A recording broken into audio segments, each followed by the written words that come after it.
আসসালামু আলাইকুম প্রিয় শিক্ষার্থী বন্ধুরা, আশা করি তোমরা সবাই ভালো আছো।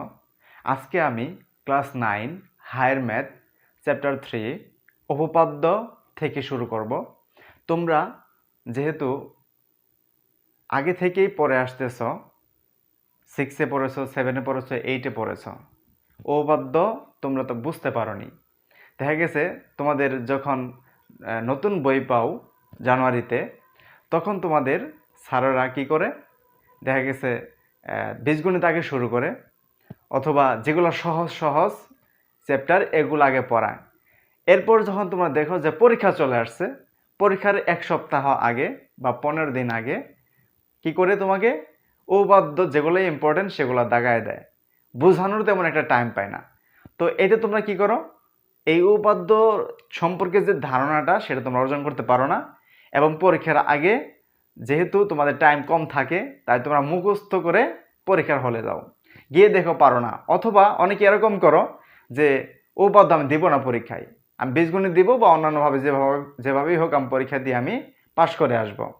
কিন্তু যারা ভালো করতে চাও তাদেরকে অবশ্যই উপপাদ্য ভালো করে জানতে হবে, কারণ উপরে ক্লাসে যখন তোমরা উঠবা তখন দেখবা ম্যাথটাকে মানে একটা ক্লাসের সঙ্গে আর একটা ক্লাসের রিলেটেড থাকবে। যখন দেখবা তুমি ইন্টারমিডিয়েট উঠবা, স্যারেরা যখন হায়ার ম্যাথ বোঝাবে তখন বলবে যে এই জিনিসটা বা এই বেসিকটা ক্লাস 9-10-এ ছিল, ঠিক আছে, সো এটা এখন আমি বোঝাবো না, আমার এখন সামনের দিকে আগায় যেতে হবে। কিন্তু তুমি কিন্তু 9-এ ভালো করে পড়োনি, এই জন্য তোমার হচ্ছে ওই গ্যাপটা রয়ে যায়, যার জন্য তুমি আস্তে আস্তে পিছিয়ে যাও। তো আমি চাচ্ছি যে তোমরা যারা ইন্টারমিডিয়েটে ভালো করে লেখাপড়া করতে চাও এবং ভালো একটা ভার্সিটিতে চান্স পেতে চাও, যার জন্য তোমাদের ভালো করে কি প্রত্যেকটা টপিক ভালো করে বোঝার প্রয়োজন। এই জন্য তোমরা কি করবা, এখন থেকেই মনোযোগ হয়ে যাও যে আমরা যে কোনো চ্যাপ্টার, সেটা কঠিন হোক বা সহজ হোক, সব আমরা বুঝবো, ঠিক আছে।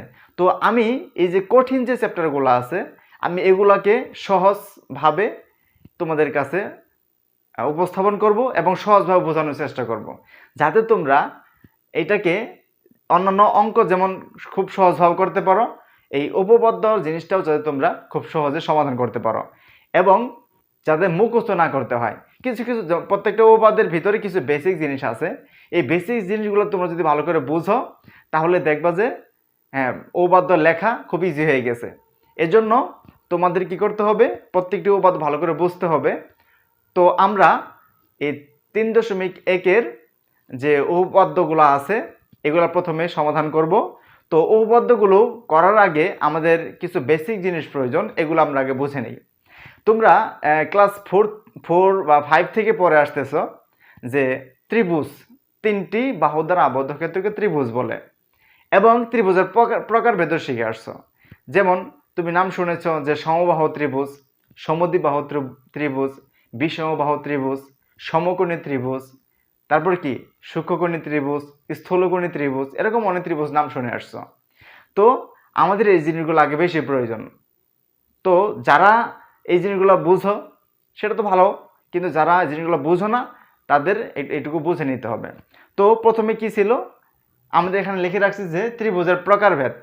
তাহলে এই প্রকারভেদের ভিতরে আমাদের কি করতে হবে, আমাদের কি কি আছে সেটা জেনে নিতে হবে। যেমন 1 নাম্বার আছে সমবাহু ত্রিভুজ। তা সমবাহু ত্রিভুজ মানে কি, যে ত্রিভুজের 3টে বাহু সমান সেটা হচ্ছে কি সমবাহু ত্রিভুজ। তো আমরা একটু চিত্রের মাধ্যমে দেখে নেই যে কোনটা সমবাহু ত্রিভুজ। যেমন এখানে আমি একটা ত্রিভুজ আঁকলাম, দেখো, যার বিন্দু এ, বি এবং সি, 3টা বিন্দু দ্বারা আমি একটা ত্রিভুজ আঁকলাম। এই ত্রিভুজের ভিতরে তোমরা দেখো যে এবি বাহু, আর হচ্ছে বিসি বাহু, আর এরপর হচ্ছে এসি বাহু, 3টা বাহুই পরস্পর সমান।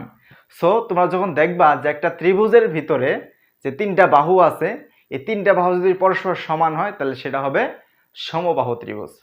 এরপর আমরা আসি সমদ্বিবাহু ত্রিভুজ। সমদ্বিবাহু ত্রিভুজ কি, যে ত্রিভুজের ভিতরে দেখবা 2টা বাহু পরস্পর সমান থাকবে।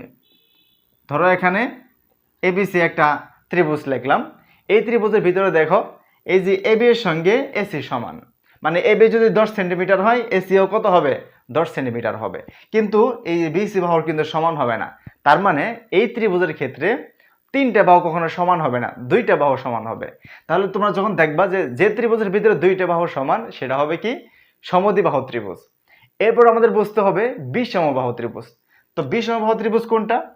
যখন দেখবা তুমি 3টি বাহু অসমান, 3টি বাহু অসমান হবে, তখন সেটা হবে বিষমবাহু ত্রিভুজ। যেমন এখানে দেখো আমি একটা ত্রিভুজ আঁকলাম, একটা এ, একটা বি, একটা হচ্ছে সি। এখানে যে ত্রিভুজটা আমি অঙ্কন করলাম, এই ত্রিভুজের ভিতরে দেখো এই বাহুর সাথে এই বাহু অথবা এই বাহু, কোনো একটা বাহু অন্য একটা বাহুর কি না সমান না। তার মানে এখানে 3টা বাহুই হচ্ছে অসমান। তো অসমান যেটা সেটা হচ্ছে বিষম। বি মানে কি না, না বোঝায়, আর সম মানে সমান, মানে সমান নয়।